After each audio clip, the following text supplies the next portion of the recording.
അപ്പോൾ ഇന്ന് നമ്മൾ ഡിസ്കസ് ചെയ്യാൻ പോകുന്നത് ആമസോണിൻ്റെ AWSലുള്ള ഇലാസ്റ്റിക് കമ്പ്യൂട്ട് ക്ലൗഡിനെ പറ്റിയിട്ടാണ്, അഥവാ EC2. ആമസോണിൽ ഈ കമ്പ്യൂട്ട് റിസോഴ്സസ്, അതായത് ക്ലൗഡ് റിസോഴ്സസ് എല്ലാം കൊടുക്കുന്നത് ഒരു സർവീസ് ആയിട്ടാണ്. ഇതിന് EC2 ഒരു സർവീസ് അല്ലെങ്കിൽ ഇൻസ്റ്റൻസ് ആയിട്ട് കൊടുക്കുന്നതാണ്. ഇത് എന്തിനാണ് ഈ EC2 എന്ന് പറയുന്ന സർവീസ് അല്ലെങ്കിൽ EC2 എന്ന് പറയുന്ന ഇൻസ്റ്റൻസ് എന്തിനാണെന്ന് വെച്ച് കഴിഞ്ഞാൽ, നമുക്കിപ്പോൾ ഒരു ആപ്ലിക്കേഷൻ റൺ ചെയ്യണമെങ്കിൽ നമ്മൾ ഇതിന് മുന്നിലത്തെ വീഡിയോയിൽ പറഞ്ഞതുപോലെ it requires some compute resource. എന്താണ് compute resources? It will require CPU, it will require memory, storage, etc. Whatever that particular application is demanding for. അപ്പോൾ EC2 എന്താണ് കൊടുക്കുന്നതെന്ന് വെച്ച് കഴിഞ്ഞാൽ, ഈ റിസോഴ്സസ് AWSൽ ഈ കമ്പ്യൂട്ട് റിസോഴ്സസ് കൊടുക്കുന്ന സാധനമാണ് EC2 എന്ന് പറയുന്നത്, ഇലാസ്റ്റിക് കമ്പ്യൂട്ട് ക്ലൗഡ് എന്ന് പറയുന്നത്. ഓക്കെ, ഇനി നമുക്കിത് എന്താണ്, ഇതിൻ്റെ അണ്ടർലൈങ്ങിൽ എന്താണ് നടക്കുന്നത്, അണ്ടർലൈങ്ങിൽ ഇതിൻ്റെ ആവശ്യം എന്താണ്, എങ്ങനെയാണ് ഇത് നടക്കുന്നത് എന്നൊക്കെ ഒന്ന് കുറച്ച് ഡീറ്റെയിൽ ആയിട്ട് നമുക്ക് പഠിക്കാം. അഗെയിൻ ഇൻഡെപ്തിൽ നമ്മൾ ലാബ് കാര്യങ്ങളൊക്കെ ചെയ്യുന്ന സമയത്ത് കൂടുതൽ പറയാം. പക്ഷേ ഇപ്പം ഇതെന്താണ് സംഭവം എന്ന് വെച്ച് കഴിഞ്ഞാൽ, ഇത് നത്തിങ് ബട്ട് ഇതൊരു വെർച്വൽ മെഷീനാണ്. വെർച്വൽ മെഷീൻ ഇപ്പോൾ നിങ്ങളുടെ ലാപ്ടോപ്പിൽ ഒറാക്കിളിൻ്റെ വെർച്വൽ ബോക്സ് ഇൻസ്റ്റാൾ ചെയ്തിട്ടുണ്ടെങ്കിൽ നിങ്ങൾക്കറിയാം വെർച്വലൈസേഷനെ പറ്റിയിട്ട്. അതായത് അഗെയിൻ ഇത് നമ്മൾ മുന്നേ പറഞ്ഞത് തന്നെയാണ്, വൺ ഓഫ് ദി വീഡിയോസിൽ പറഞ്ഞതാണ്, but it is worth repeating it.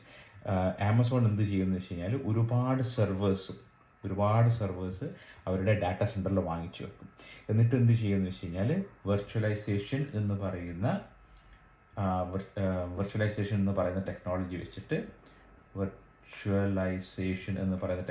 വെച്ചിട്ട് ഈ ഹാർഡ്വെയർ റിസോഴ്സസിനെ എല്ലാം വെർച്വലൈസ് ചെയ്യും. ഈ ഹാർഡ്വെയർ റിസോഴ്സിൽ എന്താണ് ഉണ്ടാവുക? CPU, memory, storage, networking, etcetera. ഇതിനെയൊക്കെ വെർച്വലൈസ് ചെയ്തിട്ട് എന്ത് ചെയ്യുമെന്ന് വെച്ച് കഴിഞ്ഞാൽ, ഡിഫറെൻറ്റ് ടൈപ്സ് ഓഫ് VMs ഉണ്ടാക്കി വെക്കും. അഗൈൻ വി വിൽ സി എന്താണ് ഡിഫറെൻറ്റ് ടൈപ്സ് ഓഫ് VM എന്നുള്ളത്. പക്ഷേ ഇപ്പോൾ ഇത്ര മനസ്സിലാക്കുക, ഓരോ VMന് ഓരോ സ്പെസിഫിക് ബിൽറ്റ് ഇൻ അല്ലെങ്കിൽ ബേസിക് അല്ലെങ്കിൽ ഡീഫോൾട്ട് ആയിട്ടുള്ള ഒരു കമ്പ്യൂട്ടർ റിസോഴ്സസ് കൊടുത്തിട്ടുണ്ട്. ഫോർ എക്സാമ്പിൾ MX ലാർജ് എന്നൊക്കെ പറയുന്ന ഒരു സ്പെസിഫിക്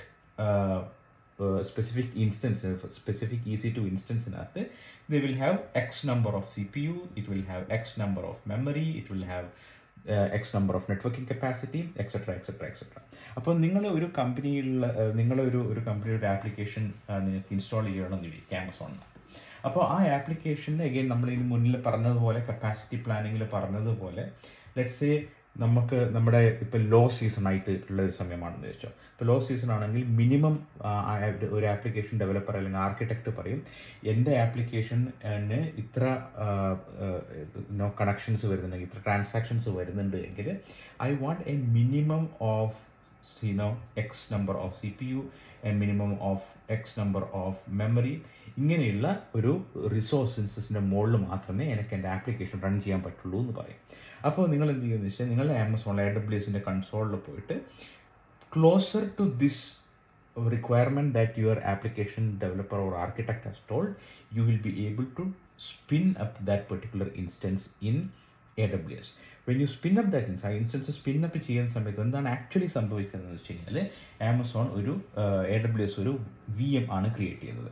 ഇനി VMൻ്റെ കൺസെപ്റ്റ് എന്താണെന്ന് വെച്ച് കഴിഞ്ഞാൽ, again we have told this earlier, server ഉണ്ടാവും, സെർവറിൻ്റെ മുകളിൽ ഒരു വെർച്വലൈസേഷൻ വഴി ഉണ്ടാക്കിയിട്ടുള്ള ഒരു ഹൈപ്പർവൈസർ എന്നാണ് ഇതിന് പറയാം. ഹൈപ്പർവൈസർ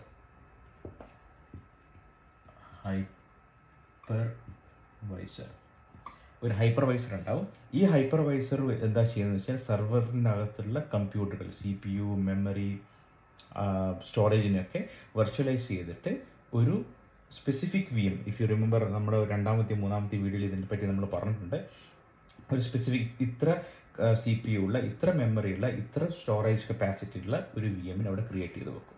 ഇനി എന്ത് ചെയ്യും, ആ VMൻ്റെ അകത്ത് നമ്മുടെ ആപ്ലിക്കേഷൻ കൊണ്ടുപോയിട്ട് ഇൻസ്റ്റാൾ ചെയ്യും. അപ്പോൾ ഈ ആപ്ലിക്കേഷനിൽ ലെറ്റ്സ് സേ ഈ ഒരു ഇനീഷ്യൽ കപ്പാസിറ്റി വെച്ചിട്ട് നമുക്ക് ലെറ്റ്സ് സേ ഒരു 10,000 റിക്വസ്റ്റ് പെർ സെക്കൻഡ് ആണ് ഇതിന് പ്രോസസ്സ് ചെയ്യാൻ പറ്റുന്നത് വെച്ചു. Over A period of time, let's say what happens, നമ്മുടെ സീസൺ, നമ്മൾ നേരത്തെ ഇതിന് മുന്നിലുള്ള വീഡിയോയിൽ പറഞ്ഞ ഒരു എക്സാമ്പിൾ എന്താ വെച്ച് കഴിഞ്ഞാൽ, ഒരു റീറ്റെയിലർ അവരുടെ സീസൺ നല്ലൊരു സീസൺ ആകുന്ന സമയത്ത്, അതായത് ന്യൂ ഇയർ, ക്രിസ്മസ് അങ്ങനത്തെ ഒരു സീസൺ ആകുന്ന സമയത്ത് ഒരുപാട് സെയിൽസ് വരുന്ന സമയത്ത് കുറേ കൂടുതൽ instead of 1,000, let's say they are going to have 1 million transaction 1 million transaction per seconds ആണ് വരുന്നതെന്ന് വെച്ചു. അപ്പോൾ ഈ ആപ്ലിക്കേഷന് ഈ റിസോഴ്സസ് പോരാ. അപ്പോൾ എന്ത് ചെയ്യുമെന്ന് വെച്ച് കഴിഞ്ഞാൽ നമുക്ക് ഈ ആപ്ലിക്കേഷനെ ഈ ആപ്ലിക്കേഷൻ റൺ ചെയ്യുന്ന ഈ വി എമ്മിൻ്റെ കോൺഫിഗറേഷൻസ് നമുക്ക് കൂട്ടാൻ പറ്റും. Again that is on demand നമുക്ക് കൂട്ടാൻ പറ്റും. അപ്പോൾ നമ്മൾ പറയും ഇപ്പോൾ x number of C P U പോരാ, എനിക്ക് let's a 10x of C P U ആണ്. കാരണം അത്രക്ക് ഇത് വരുന്നത്, അത്രക്ക് ട്രാൻസാക്ഷൻസ് ആണ് വരാൻ പോകുന്നത്. I can say okay I also want 20x of memory. അപ്പോൾ നമ്മൾ എന്ത് ചെയ്യണം, പണ്ടത്തെ സമയത്തായിരുന്നുവെങ്കിൽ നമുക്ക് again we have to buy the server, you have to install it, you have to configure it, അതൊക്കെ ചെയ്യണം. പക്ഷേ ഇവിടെ എന്താ ചെയ്യേണ്ടതെന്ന് വെച്ച് കഴിഞ്ഞാൽ ജസ്റ്റ് വി എമ്മിൽ ഒരു UI പോയിട്ട് ക്ലിക്ക് ചെയ്യുക, അല്ലെങ്കിൽ API വെച്ചിട്ട് ക്ലിക്ക് ചെയ്യുക, എന്നിട്ട് പറയുക C P U currently it is 8 core CPU, okay now I need 80 core CPU. Just add that 80 core extra CPU. മെമ്മറിൻ്റെ അടുത്താണെങ്കിൽ പറയാം ഓക്കെ മെമ്മറി ഇത്രയാണുള്ളത്, I want right now it is 16 GB memory, I need 64 GB memory. സ്റ്റോറേജിൽ അതേപോലെ തന്നെ add ചെയ്യാൻ പറ്റും. അപ്പോൾ ഈ സെയിം ഇൻസ്റ്റൻസ്, സെയിം വി എമ്മിനകത്ത് നമുക്ക് കൂടുതൽ CPU, കൂടുതൽ മെമ്മറി, കൂടുതൽ സ്റ്റോറേജ് എല്ലാം ആഡ് ചെയ്യാൻ പറ്റും. ഇങ്ങനെ ആഡ് ചെയ്യുന്ന പ്രക്രിയക്കാണ് നമ്മൾ പറയുന്നത് വെർട്ടിക്കൽ, പറയുന്ന പേരാണ് നമ്മൾ വെർട്ടിക്കൽ സ്കെയിലിംഗ്. ഓക്കെ. അപ്പോൾ നമുക്ക് വെർട്ടിക്കലി ഇതിനെ സ്കെയിൽ ചെയ്യാൻ പറ്റും, ഇതിനെ ഹൊറിസോണ്ടലിയും സ്കെയിൽ ചെയ്യാൻ പറ്റും. That we will talk later. For example നമുക്കിപ്പം ജസ്റ്റ് അതൊന്ന് പറഞ്ഞു പോകാം, എന്താണ് ഈ vertical scaling versus horizontal scaling എന്നുള്ളത് കൺസെപ്റ്റ് നമുക്ക് ജസ്റ്റ് ഒന്ന് പറഞ്ഞിട്ട് പോകാം. ഓക്കെ. അപ്പോൾ വെർട്ടിക്കൽ സ്കെയിലിംഗ് എന്ന് പറഞ്ഞു കഴിഞ്ഞാൽ ഒന്നുകൂടെ പറയാം. വെർട്ടിക്കൽ സ്കെയിലിംഗ് എന്ന് പറഞ്ഞു കഴിഞ്ഞാൽ ലെറ്റ്സ് സേ നമ്മൾ ഒരു VM, ഒരു EC2 ഇൻസ്റ്റൻസ് നമ്മളിവിടെ ക്രിയേറ്റ് ചെയ്തു. EC2 ഇൻസ്റ്റൻസിൻ്റെ മുകളിൽ നമ്മൾ ആപ്പ് റൺ ചെയ്തുകൊണ്ടിരിക്കുന്നു. ആൻഡ് ആപ്പ് റൺ ചെയ്തുകൊണ്ടിരിക്കുന്ന സമയത്ത് ഇനീഷ്യലി നമ്മൾ യൂസ് ചെയ്ത CPU എന്ന് പറഞ്ഞാൽ 8 CPU ആയിരുന്നു, let's say for example. Okay. 16 GB memory ആയിരുന്നു, and let's say 80 GB of storage ആയിരുന്നു. ഓക്കെ. ഇങ്ങനെയായിരുന്നു എന്ന് വിചാരിക്കുക. അപ്പോൾ ഇനീഷ്യലി അഗെയിൻ നമ്മുടെ റീറ്റെയിലറുടെ എക്സാമ്പിൾ എടുത്തിട്ട് പറയുകയാണെങ്കിൽ ഇനീഷ്യലി ഇത് അധികം കപ്പാസിറ്റി വേണ്ടി വന്നിട്ടില്ല. Initially it was just 10,000 transactions per second. പക്ഷേ ഒരു festival സീസണായി now there are more transaction going to come, or I can see more transaction coming up, so I want it to be increased from 8 CPU to 64 CPU. I want the memory to be increased from 16 GB to let's say 64 GB memory. 80 GB to let's say I want to have 1 terabytes of memory. ഇങ്ങനെ add ചെയ്യണമെങ്കിൽ ആമസോണിൻ്റെ EC2 ഇൻസ്റ്റൻസിൽ നമുക്ക് simply ഒരു UI വെച്ചിട്ട് or using an API we will be able to add all these resources just in a fraction of second. ഈ അഡീഷനെയാണ് നമ്മൾ പറയുന്നത് vertical scaling എന്ന് പറയുന്നത്. സെയിം ഇൻസ്റ്റൻസ്, സെയിം VMനകത്ത് കൂടുതൽ CPU റിസോഴ്സസ്, കൂടുതൽ മെമ്മറി റിസോഴ്സസ്, കൂടുതൽ റിസോഴ്സസ് ആഡ് ചെയ്യുന്നതാണ് നമ്മൾ വെർട്ടിക്കൽ സ്കെയിലിംഗ് എന്ന് പറയുന്നത്. ഇനി വെർട്ടിക്കൽ സ്കെയിലിംഗ് എന്ന പേര് പറയുമ്പോൾ തന്നെ നിങ്ങൾക്ക് ഒരു കാര്യം കൂടെ ഊഹിക്കാൻ പറ്റും. There is something called horizontal scaling. Horizontal scaling എന്താണെന്ന് വെച്ച് കഴിഞ്ഞാൽ let's talk about horizontal scaling. Again ഇതെല്ലാം ആമസോൺ EC2ൻ്റെ ഒരു കൺസെപ്റ്റിൽ തന്നെ അകത്ത് തന്നെ വരുന്നതാണ്. Instead of let's again same concept എടുക്കുക, നമുക്കൊരു 8 CPU ഉള്ള 16 GB മെമ്മറി ഉള്ള ഒരു EC2 ഇൻസ്റ്റൻസ് ആണ് ഇവിടെ റൺ ചെയ്യുന്നത്. അതിൻ്റെ മുകളിൽ നമ്മൾ ആപ്പ് റൺ ചെയ്യുന്നു. അപ്പോൾ എനിക്ക് ഒന്നിക്കെ നേരത്തെ നമ്മൾ പറഞ്ഞ പോലെ ഇതിനകത്ത് CPU മെമ്മറിയൊക്കെ ആഡ് ചെയ്തിട്ട് ഇൻക്രീസ് ചെയ്യാം. പക്ഷേ അല്ലാതെ നമുക്കൊരു കാര്യം ചെയ്യാൻ പറ്റും. നമുക്ക് വേറെ ഒരു എന്താ പറയുക VM അല്ലെങ്കിൽ വേറൊരു EC2 ഇൻസ്റ്റൻസ് ക്രിയേറ്റ് ചെയ്യാൻ പറ്റും. എന്നിട്ട് പറയാം ഓക്കെ ഈ EC2 instance U have two point two the same app, അല്ലെങ്കിൽ ഈ ആപ്പിൻ്റെ വേറൊരു ഇൻസ്റ്റൻസ് നമുക്ക് ഇവിടെ ഇൻസ്റ്റാൾ ചെയ്യാൻ പറ്റും. അങ്ങനെ സെയിം ആപ്പിൻ്റെ തന്നെ റെഫറൻസ് വെച്ചുകൊണ്ട് നമുക്ക് കൂടുതൽ VMസിനെ സപ്പോർട്ട് ചെയ്യാൻ പറ്റും. ഇതിനെയാണ് as you see this is kind of horizontally scaling. അതിൻ്റെ കൂടെ ഇതിൻ്റെ ലോഡ് ബാലൻസിങ്ങും കാര്യങ്ങളൊക്കെ ഉണ്ട്. Again this is very high level ഞാൻ പറയുകയാണ്. നമുക്ക് വെർട്ടിക്കലി സ്കെയിൽ ചെയ്യണമെങ്കിൽ മൾട്ടിപ്പിൾ EC2 ഇൻസ്റ്റൻസുകൾ ക്രിയേറ്റ് ചെയ്തുകൊണ്ട് നമുക്ക് വെർട്ടിക്കലിയും സ്കെയിൽ ചെയ്യാൻ പറ്റും. Okay. So that is horizontal scaling and vertical scaling. Just അത് ഓർത്ത് വെക്കുക. These kind of terms will be coming more and more. ഇൻ്റർവ്യൂവിലും ഇതൊരു സാധനമാണ് ചോദിക്കുന്നത്. Actually how can you scale, how can you help me to scale the resources in AWS എന്നുള്ളത്. Okay. Anyway, so വേറൊരു concept നമ്മൾ പഠിക്കാനുള്ളതെന്ന് വെച്ച് കഴിഞ്ഞാൽ മൾട്ടി ടെനൻസിയാണ്. Again this also comes as part of EC2. EC2ൽ മാത്രം എല്ലാ സ്ഥലത്തുണ്ട്, പക്ഷേ common കൺസെപ്റ്റാണിത്.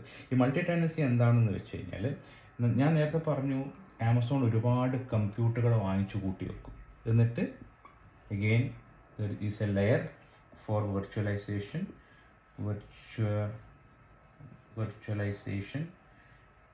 and that layer is called, or that software is called hypervisor.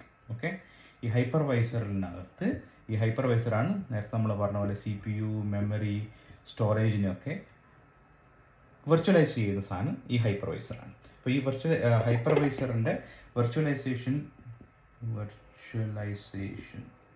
ഏത് തന്നെ എഴുതാതെ വെർച്വലൈസേഷൻ പ്രക്രിയ കൊണ്ട് നമുക്ക് സെയിം ഹാർഡ്വെയറിൻ്റെ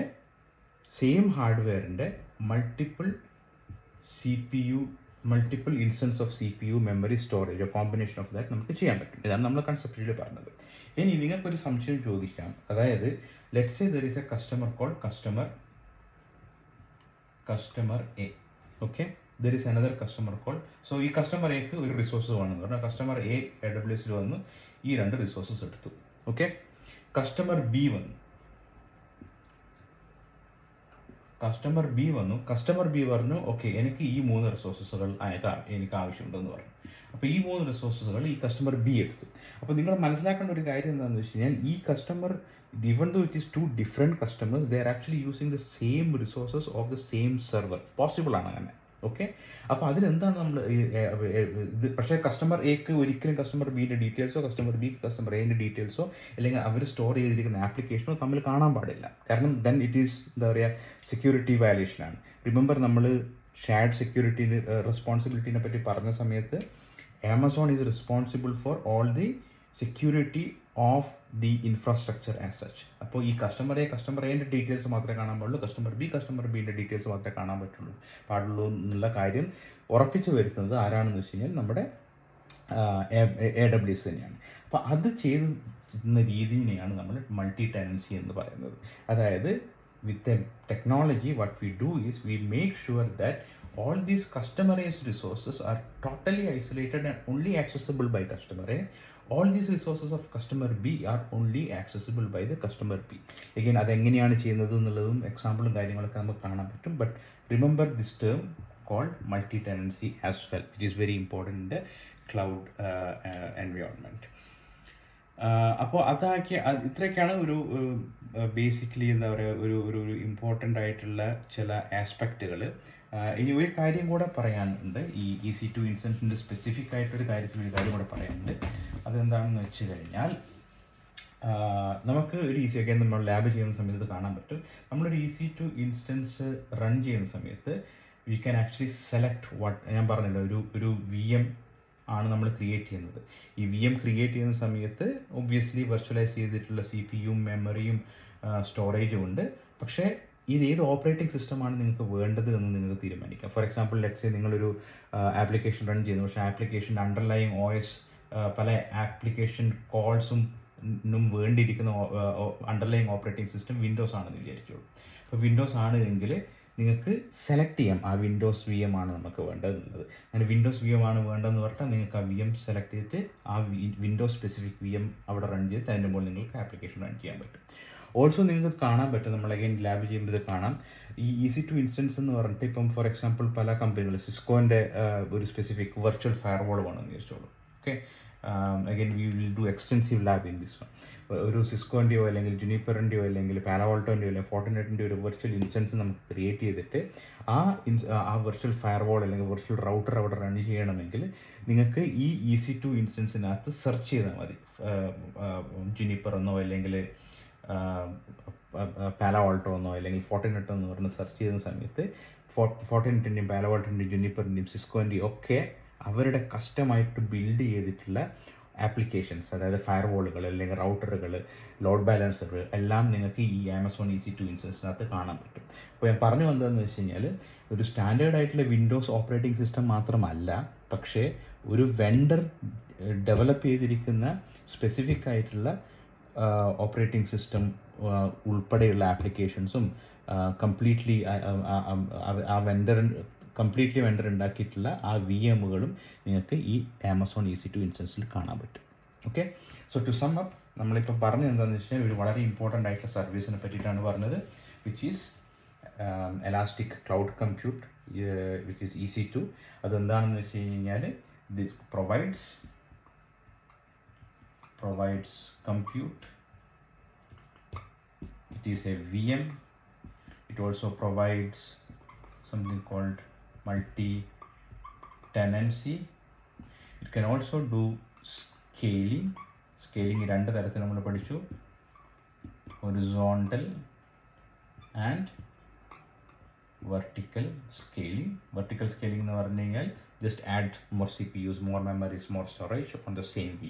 ഓക്കെ, പിന്നെ ഒരു കാര്യം കൂടെ നമ്മൾ പഠിച്ചു, VM ആണ് എന്നുള്ളത് ഒരു സ്റ്റാൻഡേർഡ് വിൻഡോസ് ബേസ്ഡ്, അല്ലെങ്കിൽ ഇപ്പോൾ നിങ്ങളുടെ ആപ്ലിക്കേഷൻ ലിനക്സ് ബേസ്ഡ് ആണെങ്കിൽ ലിനക്സ് ബേസ്ഡ് ഓപ്പറേറ്റിംഗ് സിസ്റ്റം നിങ്ങൾക്ക് ചൂസ് ചെയ്യാൻ പറ്റും ആമസോൺ ഇൻസ്റ്റൻസ് ക്രിയേറ്റ് ചെയ്യുന്ന സമയത്ത്. ഓൾസോ വെണ്ടർ സ്പെസിഫിക് ആയിട്ടുള്ള ഏതെങ്കിലും ആപ്ലിക്കേഷൻ നിങ്ങൾക്ക് യൂസ് ചെയ്യണമെങ്കിൽ, നമ്മൾ പഠിക്കുന്ന നെറ്റ്വർക്കിങ്ങും സെക്യൂരിറ്റി ആയതുകൊണ്ട് ആ എക്സാമ്പിൾ എടുക്കുന്നു എന്ന് മാത്രം, വിച്ച് ഈസ് പാലോ ആൾട്ടോ, സിസ്കോ, ജുനിപ്പർ, അവരുടെ ഏതെങ്കിലും വെർച്വലൈസ്ഡ്